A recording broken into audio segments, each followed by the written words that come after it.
namin nagkaroon daw kayo ng karamdaman noong mga nakaraang panahon.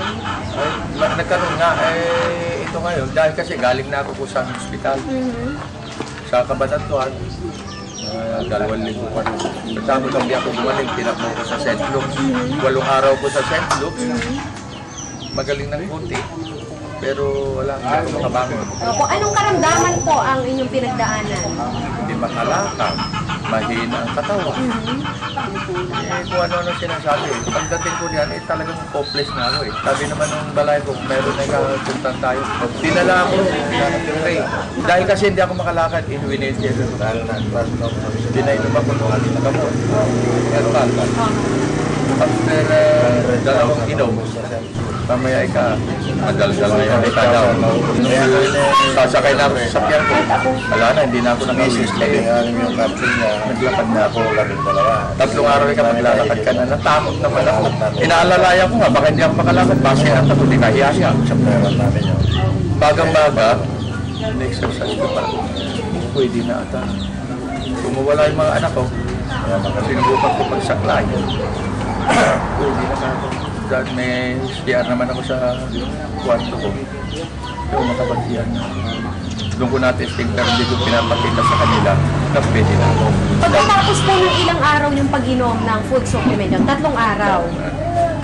So, nung nagpunta kayo kay Kare, naka-wheelchair kayo. Hindi ako pwede. Hindi kayo pwede maglakad. Pagkatapos, nung nakainom kayo doon, paglipas ng 20 minutos, sabi mo, nakabalik kayo sa inyong sasakyan nang hindi na naghintay muna ako, pinainom ulit-uli ako. Hindi ko, antara nakapot, ako'y nagiginaw. Dati hindi ako tinatablan ng ginaw.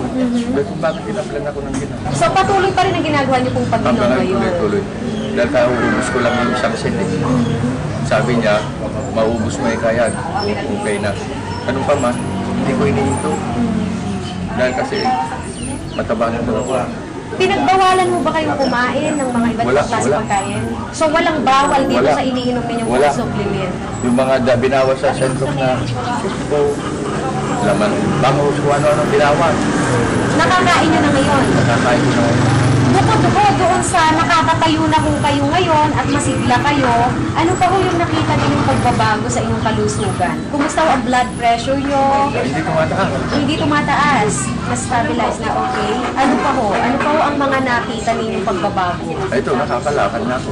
Huwag muna ako papagurin yung lalakad ko mahaba. Balik ulit mukhang natatakot pa ako. Ilang araw nyo na ngayon na ganyan kayo? Walang ata ko sa college ito eh. Magto 2 weeks ho. So, bale 14 na araw na talagang ganyan. Ano kong diagnosis na ibinigay nila sa inyo? Nandiyan nga puso, nandiyan atay, nandiyan kung ano-ano lang. Nandiyan buto. Ngayon po, Mayor Natividad, ano po yung gusto ng mensahe na ibigay sa ating mga kababayan, lalong higit dito sa Nueva Ecija? Kasi palalawigan ko, lalo na dito sa lalawigan ng Nueva Ecija. Ako'y buhay na patuto, na ako'y hindi na nakakalakad. Alam na mga kababayan ko, naging issue nga eh, hindi na daw ako pwede, lantang talong na ako, nasa linan ng dugo kung ano, panira. Hindi na nakakalakad. Pinababaya ko lang, ini-ignore ko yun. Pero totoo naman kasi hindi na ako makalakad. Nakainom ako ng herbal, 3 days lang nakalakad na ako. Kaya hindi galing ko naman gamot. Hindi ko sinisira ng set-up sa pinahinto ko pang ibang gamot. Baka ako nagbubuntanan na ako. So wala na po kayong syntheticong iniinom na gamot? Yung ang iniinom ko lang synthetic, yung bang reliever lang, yung reliever sa muscle.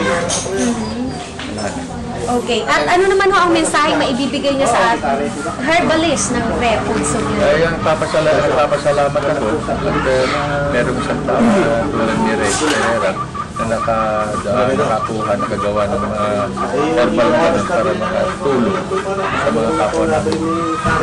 Nueva lalo-lalo sa bayan ko. So paano ho kung isang araw ang inyong tanggapan dito sa Lianera, ang inyong office residence ay mapuno ng mga lalong higit senior citizens na gustong makarinig ng inyong patotoo? Mas maganda. Gustong totoo. Dahil nakikita na nila ako na nakalalakad, nagpagsasalita. So, adya ibagbagada nga matmatay nga leader tayo to'y Lianera, napigpig sapay tata. Oo na, napigpig sa tatatan yan. Daman dati ko. Dati tinginubos. Tinatid ako sa 10, 20, 30. Kami, pinapintang palakas. Nung mabalin dati lang si Kwan, talaga kahit ada ko namin, ada na ipangako kitilo na bawa, duga sa high blood. Agbalan nga mabisita mi Ajay, Mayor. Oo, mabisita yung tanda siguro na kapatantado. Ikakadya na talaga, pinangako na dapat mag-ibalay ko kaso. Mas sumatutod na ako bidala kasi siya. Ada namin iti programa kayo para DJ senior citizens. Binigat Ajay, Lunes, Ingana, Biyernes.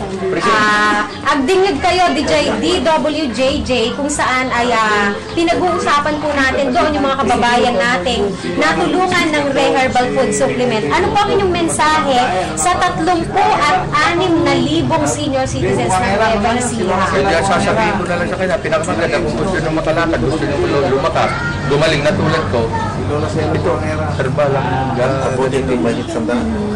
mas maganda.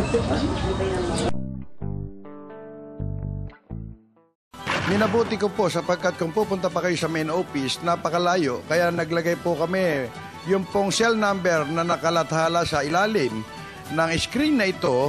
Pwede po kayong makipag-ugnayan at ito po ay sinasabi ko at pinatotohanan. Ito po ay authorized distributor ng Abanyong Lingkod mula pa noon at magpakailan pa man.